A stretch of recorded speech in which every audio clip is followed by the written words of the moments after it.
एक शांत झील की कल्पना करें जो सुबह की धुंध से ढकी हुई है।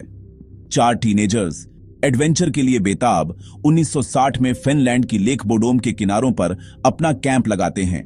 लेकिन सूरज उगने तक उनमें से सिर्फ एक जिंदा बचा और एक ऐसा रहस्य पैदा हुआ जो आज भी हमें परेशान करता है। मुझे आपको वापस ले जाने दें। यह 5 जून का दिन है। मैला, अन्या, सेप्पो और निल्स अपनी टेंट के अंदर हंसी मजाक कर रहे थे, कहानियां सुना रहे थे। अचानक आधी रात को कुछ या कोई उनकी दुनिया के फैब्रिक को फाड़ देता है। एक हमलावर जो अब भी अनजान है क्रूरता से वार करता है। एक नाइफ, एक भारी चीज, अंधेरे में अफरा तफरी। सुबह तक उनमें से 3 जा चुके थे। सिर्फ निल्स घायल और बमुश्किल होश में जिंदा बचता है। उसके जूते टेंट से काफी दूर मिलते हैं। कातिल धुंध में गायब हो गया। अपने साथ पर्स, कपड़े और सबसे बढ़कर सच ले गया। पुलिस पहुंचती है लेकिन जगह पहले से ही उत्सुक तमाशबीनों से भरी हुई है। सबूत रौंद दिए जाते हैं। हत्या का हथियार कभी नहीं मिला। दशकों तक अजनबियों, आवारा लोगों, यहां तक कि लोकल बदमाशों पर भी शक किया गया, लेकिन कुछ भी साबित नहीं हुआ।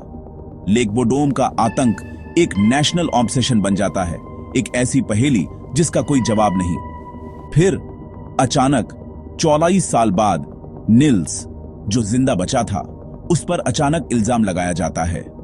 प्रोसिक्यूटर्स दावा करते हैं कि उसने बहस के बाद अपने दोस्तों का कत्ल कर दिया था, लेकिन सबूत काफी नहीं थे। कोर्ट उसे आजाद कर देता है और लेक बोडोम पर साया और गहरा हो जाता है। कातिल ने हमला क्यों किया? क्या वह कोई ऐसा था जिसे वे जानते थे, या बुराई का एक रैंडम काम जो सबसे अकेली रातों में हुआ? इस केस ने किताबों, डॉक्यूमेंट्रीज और यहां तक कि एक डरावनी हॉरर फिल्म लेक बोडोम को भी इंस्पायर किया, जिसने इस लेजेंड को हमारे बुरे सपनों में और आगे बढ़ा दिया। यह अब भी हॉरर मैराथन में दिखाई जाती है, एक रिमाइंडर कि कुछ रहस्य इसलिए ज्यादा डरावने होते हैं क्योंकि वे सच होते हैं।